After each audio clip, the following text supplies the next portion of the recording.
তারপরেও চেষ্টা করছি আমাদের জাতীয় দলকে একটু অনুপ্রেরণা দেওয়ার জন্য, যে তাদেরকে আমরা ভালোবাসি, তারা আমাদের দেশকে এত পৃথিবীর মানচিত্রের মধ্যে এত উজ্জীবিত করেছে। আমরা খুবই নগণ্য সেদিক থেকে, আমাদের সেক্টর হয়তো আমরা ভালো করছি, বাট তাদের ক্রিকেটটা আমাদের আসলে আয়ত্তে নেই। বাট আমরা 4 থেকে 3 দিন এরকম প্র্যাকটিস করে কতটুকু ভালো খেলবো, বাট চেষ্টা করবো ফাইনালে যাওয়ার জন্য। ফাইনালে যদি খুব ভালো প্র্যাকটিস হয়, যদি খুব ভালো খেলতে পারি সবাই টিম মিলে, তাহলে হয়তো জিততে পারি। গতবারের যে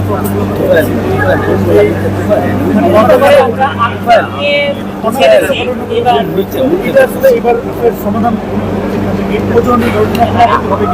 মানে গতবারের সিসিএল নিয়ে আমার স্মৃতি অনেক মধুর, কারণ আমি ভাগ্যক্রমে সে সময়টা ছিলাম না। আমাদের টিম যখন ফাইনালে গিয়েছিল আমরা খুব অনেক খুশি নিয়ে তারপরে সেলিব্রেশন করছিলাম আমরা ফুল টিম। বাট যতটুকু ফেসবুকে দেখেছি আসলে হয়তো বাইরের কিছু মানুষজন এসে আমাদের মানে নামটা বেশি খারাপ করার চেষ্টা করছে। যেহেতু মানে আমরা একটা জিনিস খেয়াল করবেন, একটা আর্টিস্টের লাইফটা অনেক বেশি উজ্জীবিত, অনেক বেশি ওপেন। আপনার প্রোফাইলে বাসায় কী হচ্ছে সেটা কিন্তু আমি জানি না, আমার বাসায় কী হচ্ছে, আমি কী পরিধান করছি বা অন্য কোনো আর্টিস্ট কী পরিধান করছে, ও কার সাথে ঝগড়া করলে সেটা কিন্তু বেশি এক্সপোজ হয়ে যায়।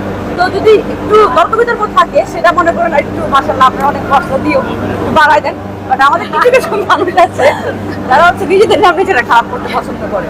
সবার ঘরেই বাড়াবাড়ি ঝগড়াঝাটি হয়, তো ওইটাকে একটু বেশি করে যারা ছিল তারা একটু বেশি বাড়তি করে এটাকে বাইরে বলা হয়ে প্রচার করেছে। বাট আমাদের মধ্যে সত্যি কথা অনেক ভাবচিন্তা করি। আমার কাছে মেমোরিগুলো হচ্ছে ওই সুন্দরগুলাই, যখন আমরা অন্য দল জিতলে আমরা 6টাকে এনজয় করার জন্য ঢোলের সাথে নাচ করেছি, গান করেছি। আমার কাছে স্মৃতিটা ওইটাই, আমার কাছে কোনো নেগেটিভ স্মৃতি সিরিয়াল নেই।